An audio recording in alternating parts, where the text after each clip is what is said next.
one of the 10 commandments. You shall not lie.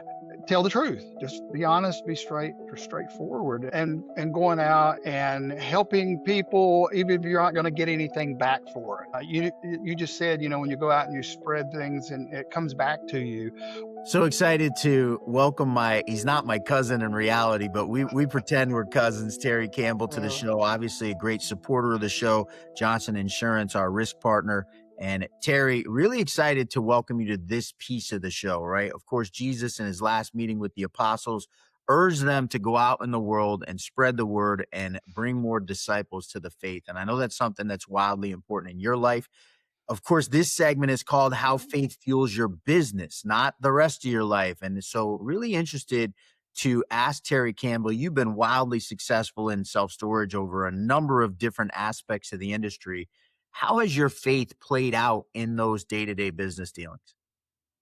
Well, Thaddeus, sometimes the people, they say don't mix business and politics and religion and all that sort of thing. But, you can include and interweave your faith in by living certain principles. And for me, that's a big part of it, especially, in business is, treating people with respect, not trying, I, I'm not going to do something nasty or underhanded or lie to try to get business or mislead people. Just going to be straight up with them. And I think that's definitely one of the things is by trying to be honest and straightforward and not doing things that would be, perceived as underhanded or just wrong.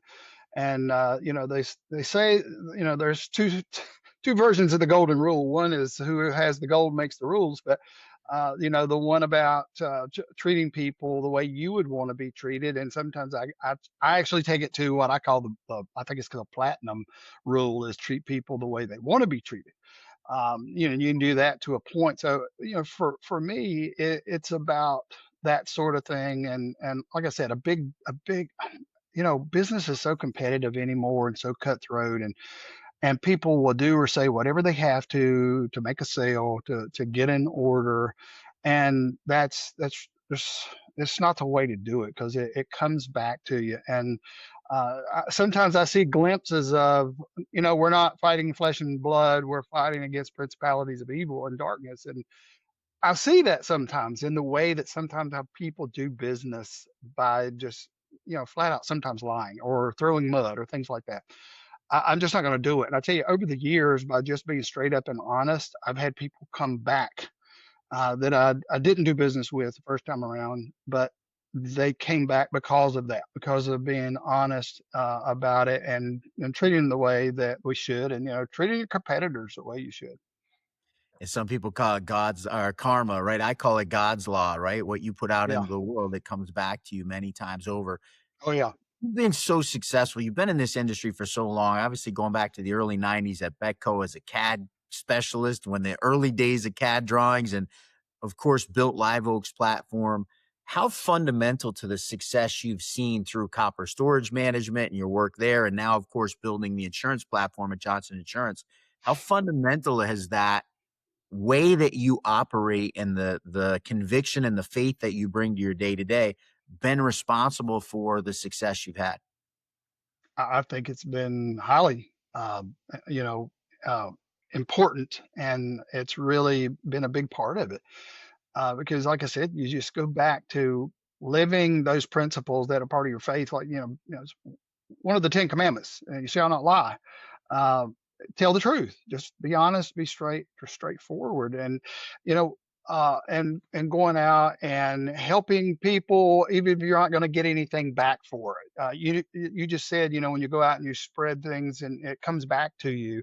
One thing I have found over the years, I have given away thousands of hours of, I can call it consultation or whatever, just free advice, and using my experience and years of experience in giving. I've had people say, "Why are you not charging for this?" And I'm like, "It'll come back." I give advice, I give them information and guidance and direction, and when they need what I do, they remember that for most of the time, not always, but they'll come back. And whenever I tell them, "Look, This is what you need to do, but I wish I could help you. I can't. You need to go over there to my competitor." And they're like, "What? You- You're not trying to make me buy from you, and you're sending me to a competitor?" It's like putting a round peg in a square hole. If you've seen Miracle on 34th Street, you know how Macy's was sending people to Gimbals. I've done that before because it was the right thing for them, not the right thing for me. And eventually, that comes back. So aligned with that line of thinking, and felt it in my own life, and it's not always direct, right? It's not always the person that you shared the time with that ends up giving you the business. But when I take my time with no expectation of repayment to mentor somebody or give guidance to somebody, when I'm in need, someone always seems to show up in my life that can fill that need. Yep. Yep, exactly. Because I've had people over the years. I've actually given many, many more hours out in a mentorship capacity than I've ever received, but I have received that, and it feels good. I love to be able to help people, especially when they're just getting started. They've not been in the business yet, and they want to, but to see somebody help them with a concept or an idea. This is what I'm thinking about, and then see them all the way through that, now they own it and they're successful. And that's happened many times over the years. And it's very fulfilling to me. And, it's not all about the money. We all need money to pay the bills. We need money. We want money to have somewhat of a comfortable life and not starve to death or freeze to death or anything like that. But everything is not all about money, because if it was, I'd be doing something else, or I'd be charging for my time all the time. And I think it just boils down to helping folks, which is what we're supposed to do. We're supposed to help each other, and in many ways, whether it's in business or feeding somebody who's hungry. Terry Campbell, Johnson Insurance, literal legend in the world of self-storage. Honestly, grateful to count you as a friend, grateful that you've taken the time to include me in your circle, and really grateful for you to be willing to come in and share how faith has fueled your business. Well, I'm glad to be able to call you a friend too, Thaddeus, and not just because we share the same last name, because that actually made me a little leery of you in the beginning. But no. Back at you, my Campbell friend. But I appreciate that. I appreciate the offer and having me on here. Terry, thanks so much. Thanks, Thaddeus.